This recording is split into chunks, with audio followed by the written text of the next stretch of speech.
Welcome back to Mr. Tom Plays Banjo-Kazooie, in which Mr. Tom plays Banjo-Kazooie. Here we are on Mumbo's Mountain, wasting the bad guys. Up here we have a not-so-bad guy whose name is Jinjo. As Jinjo explains, you need to collect all 5 Jinjos and they'll give you a puzzle piece. As I mentioned, puzzle pieces are neat and important. That little skull guy is a Mumbo token. Those are important for reasons we'll explain later. As you can see, there's other stuff here, but we're going to ignore it for now, because it is prudent to do so. Notes! There are 100 notes on each world, and you collect them. They're important, for reasons we will explain later.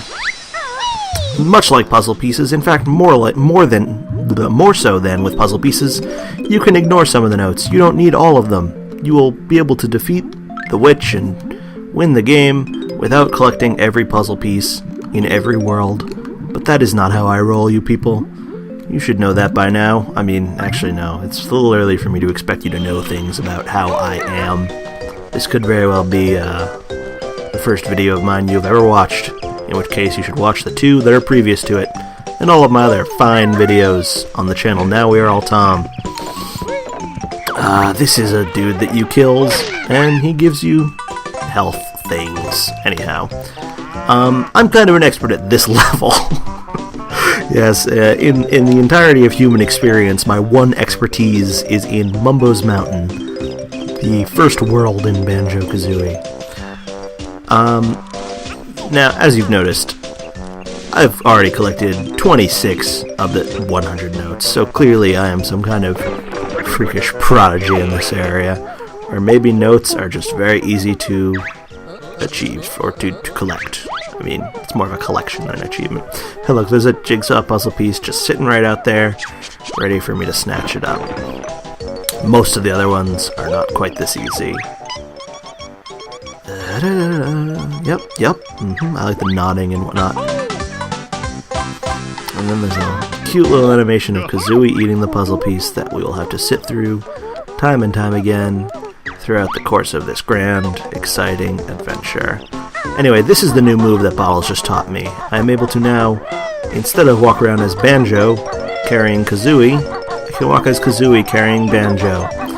The upside of this is that it is much faster than walking around as Banjo, and it allows you to walk on slopes that Banjo cannot walk on.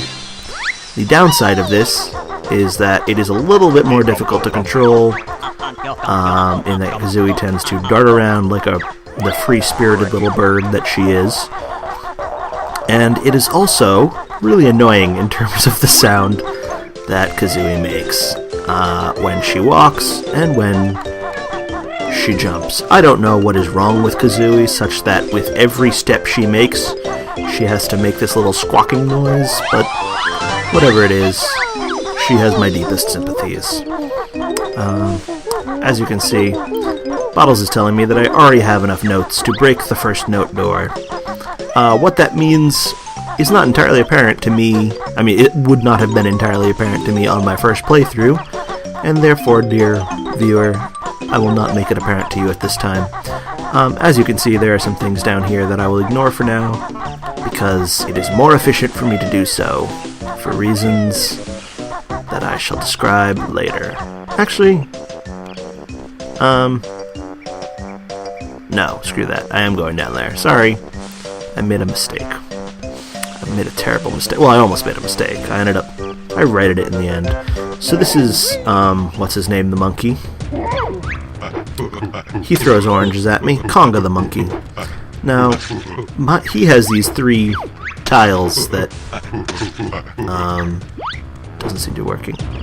Yeah, I want him to hit the tiles. I don't want him to hit me. If you get him to hit all 3 tiles, what do you think will happen? That will happen. That is what always happens in this game.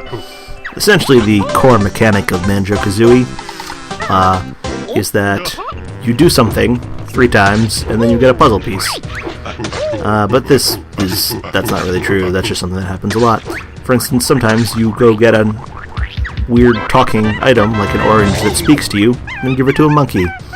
And then the monkey says some text that does not matter, and then walks away. And you achieve a puzzle piece. This is the life lesson that you learn from Banjo-Kazooie.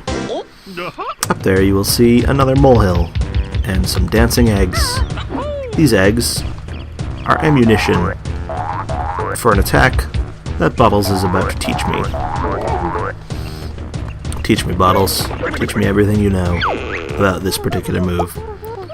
The ancient ways of the egg. Yeah, there are two different versions of this attack. One which shoots him straight forward, and one where she kinda sends him out from behind with a rude sound effect. Both of them are necessary and important. I guess. Yeah, so, anyhow. Blah blah blah.